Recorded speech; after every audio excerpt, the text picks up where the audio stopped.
Of all the photos in the Beatty collection, this one sells more than any other, and I want to find out why. I'm going to investigate. It's a beautiful panorama. It's nicely framed. It has extra titling and stuff on the mat, so we can see the names of all the ships. But why is a photo of a bunch of battleships in 1924, why is that the most popular photo? Let's find out. In order to find out what's so special about this photo, I'm going to show you how I digitised it. This is the negative for that photo, and as you can see, it's a large panorama negative, 8.5 inches tall and 36 inches wide. Here's my digitising camera, and here's the laptop that it's hooked up to. And what we do is we do it in pieces. You'll see here I mask off a piece at a time, take a photo, then move it along, take another photo, etc. And we get these sort of photos here, and you take a couple, we take in this case about 8 of them, and they get stitched together and form the one panorama photo. So there it is. It's about 2 gigapixels, this photo. It needs quite a lot of Photoshop because, as you can see, there's some damage here, and there's another watermark down here, I think, which, yeah, is a sort of dark black ring there.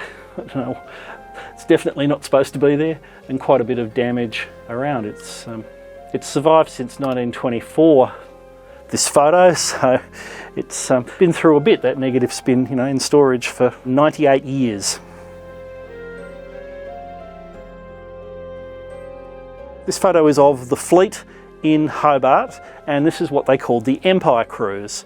In 1923-24, the British Navy took like a victory lap around the world after the end of World War I, and they visited all the allies from World War I, and basically to say thank you. It was also a show of strength to prove that Britannia still ruled the waves, and to show off their flagship.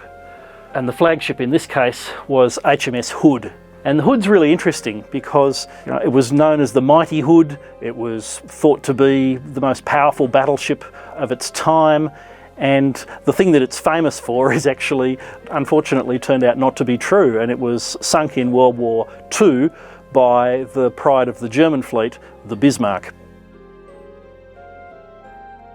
HMS Hood was named after Sir Horace Hood, a distinguished admiral who was killed aboard the poorly named Invincible. The HMS Hood was built for the British Royal Navy during World War I. It was the biggest battleship in the world at the time, and she was proudly nicknamed the Mighty Hood.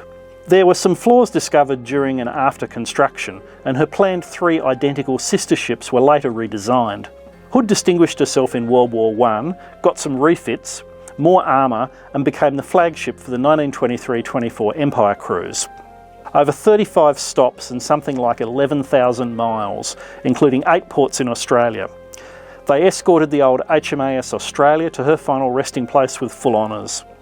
700,000 people went on board the Hood. The fleet came to Hobart, and John Watt Beatty made the giant panorama that sells so well for Beatty Studio. This cruise was a really big deal, and hence the photo. It's a bit sad that the thing the Hood is most famous for is being sunk in 1941 by the Bismarck. And the sinking was so unexpected, more like unbelievable, akin to the unsinkable Titanic. There were 2 naval inquiries because they just didn't believe the official explanation. It was a real conspiracy theory of its day. The Hood was dispatched to the Denmark Strait between Greenland and Iceland.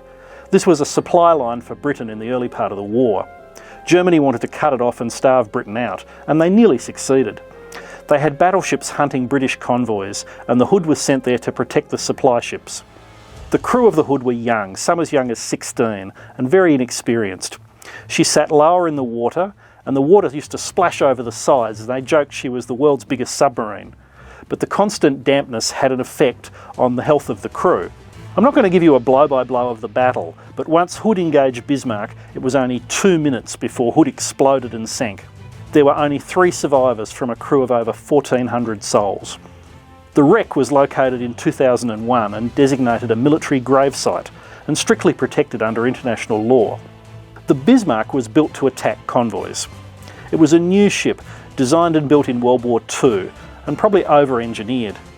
It's a bit reminiscent of Hitler's later wonder weapons, built larger than allowed by the World War I treaty. But specifications wise, the Hood and the Bismarck are pretty close. Same weight, speed, size, but the Bismarck has double the big 15-inch guns. Given how tough it would prove to be, the Bismarck's newer design must have given it an edge. After she sank the Hood, the British mounted a full-on revenge plan to sink the Bismarck at any cost. Churchill ordered the Royal Navy to go all out. He needed to recover the morale lost from Hood's sinking. Multiple battleships launched planes, they dropped torpedoes, and eventually crippled the Bismarck. They pummeled the heck out of it, but despite firing over 2,800 times and scoring over 400 direct hits, Bismarck did not sink. The shelling lasted over 18 hours, and still Bismarck did not sink. After the command crew on the bridge were all killed, the highest surviving officer, the XO, ordered that the ship be scuttled so the British couldn't capture it, and to give the remaining crew a chance to abandon ship. Out of 2,200 crew, only 114 survived. The other ship that attacked the Hood was the Prinz Eugen. Despite being damaged in that battle and later torpedoed by a British submarine, she survived the war and was used as target practice for nuclear tests in the Pacific in 1946. Amazingly, she survived 2 atomic bombs. It's my opinion from reading the history that Hood never had a chance against the Bismarck. And that's just some of the amazing history that goes into making this photo so special. On the one hand, it's a victory parade, but on the other hand, we know the terrible fate that awaits. If you want to see this photo up close, it's on display at Winnings News Agency and Sorel Antiques. You can see the photos from this episode, along with all the research, references and links on our website, forgottentasmania.com/episode/303. Thank you so much for watching. Catch you in the next one. Cheers!